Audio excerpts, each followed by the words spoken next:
d'une idée, d'une intuition, on va dire, plutôt, il y a maintenant pas tout à fait 10 ans. En Europe du Nord, notamment la Hollande, on voyait apparaître des vélos assistance électrique. En France, en fait, on voyait apparaître quelques-uns de ces modèles-là en milieu urbain et à l'inverse des produits d'entrée de gamme plutôt chinois, on va dire. Mais il n'y a rien qui correspondait à ce que moi je voulais comme vélo électrique. Moi, je suis un passionné de vélo et j'avais envie d'ouvrir l'usage du vélo à tout un tas de non-cyclistes. Et l'électrique, c'était le moyen magique pour atteindre ce but. Il y avait une idée dans la tête de Manu. On s'est rencontrés fin 2010. Manu avait besoin de compétences complémentaires aux siennes. Tout s'est fait assez naturellement. On s'est rencontrés à la fin de l'année. On s'est rencontrés avec Greg peu de temps après et on a partagé cette idée. On était tous les deux sur la même longueur d'onde. Et puis quelques mois plus tard, je crois qu'on avait des visions qui étaient complètement alignées. Et puis on est parti à 200% dans le projet. Les vélos déjà à la base étaient assez performants parce qu'on avait fait le choix de ne travailler qu'avec Bosch et justement c'était une des caractéristiques de nos produits, c'est qu'on n'était pas satisfait de tout ce qu'on trouvait sur le marché. Dès les premiers modèles on couvrait à la fois de l'usage urbain au VTT en passant par les vélos de trekking ou urbain un peu plus sportif. L'évolution elle s'est faite très rapidement, on est passé de 2 à 100 collaborateurs, donc 100 on pourrait se dire que c'est beaucoup mais en même temps ça s'est fait en peu de temps et on essaie de garder ce contact avec les collaborateurs comme on a pu les avoir depuis le début. Et on se retrouve autour de cette notion un peu d'excellence, de côté premium à tous les niveaux, que ce soit dans le design, depuis la conception des produits, jusqu'au service qu'on peut donner, que ce soit à nos revendeurs ou aux consommateurs. Et ça, j'ai l'impression que c'est quand même quelque chose qui est bien ancré chez nous. On a développé la gamme en largeur, en profondeur, on a innové dans tous les sens. Alors, on a des VTT avec double suspension ultra performants. Enfin, voilà, ça a été une évolution continue en quelques années. Bienvenue chez Moustache, je vous propose une petite visite guidée de nos locaux. Suivez-moi. Voilà, alors là on se trouve dans le showroom, qui est un petit espace d'expo pour pouvoir montrer un petit peu tous les produits, toutes les familles Moustache. Alors là on se trouve dans la partie bureau, donc avec différents départements, la partie comptabilité, la partie gestion bien sûr, la partie commerciale qui se trouve ici, et attention super confidentielle, la partie R&D qui est tout au fond un peu cachée.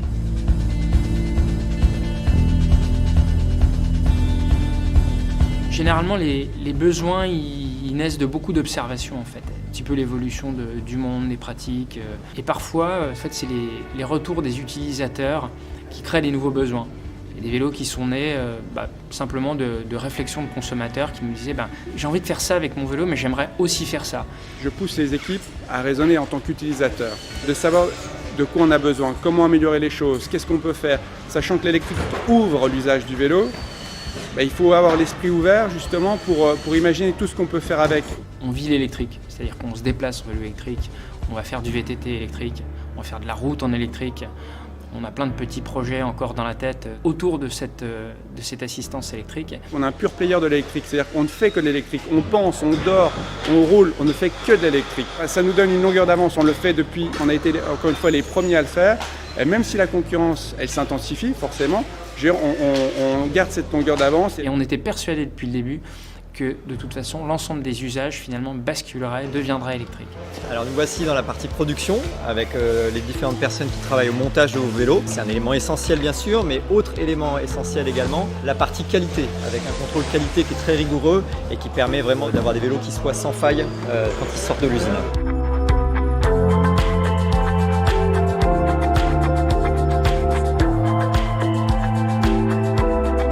Ça part d'une idée, ça part d'un constat. Derrière, on a une équipe d'ingénieurs qui vont travailler sur cette idée, toute une équipe qui va travailler en amont pour développer le produit. Et ensuite, on va donc acheminer les composants, comme par exemple Bosch. On a fait le choix d'avoir l'essentiel des composants européens. Et une fois que tous ces composants sont approvisionnés, donc on va passer sur les étapes d'assemblage qu'on voit derrière moi.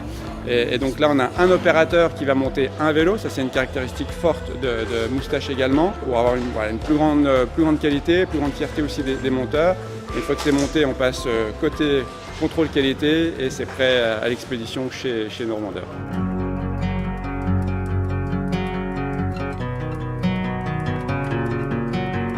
Fin du processus, le vélo Moustache est maintenant assemblé. On est aux réceptions et aux expéditions et il va aller en magasin pour retrouver un nouveau propriétaire Moustache. On a un territoire qui est magique.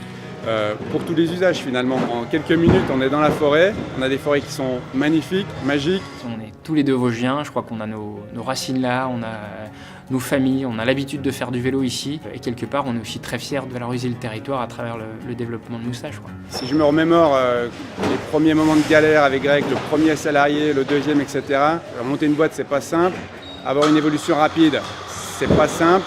Mais le truc dont je suis le plus fier aujourd'hui, c'est même pas tant les produits, c'est d'avoir créé une centaine d'emplois. Penser qu'on en serait là aujourd'hui, c'était non, je pense que c'était ni dans la tête de Manu, ni dans la mienne. Évidemment, on est hyper fiers de ça. C'est notre plus grande fierté d'avoir créé une centaine d'emplois autour du projet. Finalement, moi, ma satisfaction profonde, c'est l'impact qu'on peut avoir en local. C'est voilà, tous les gars qui sont là, toutes les filles qui sont là, qui ont du boulot avec nous, et ça c'est ma plus grande satisfaction au-delà même des vélos.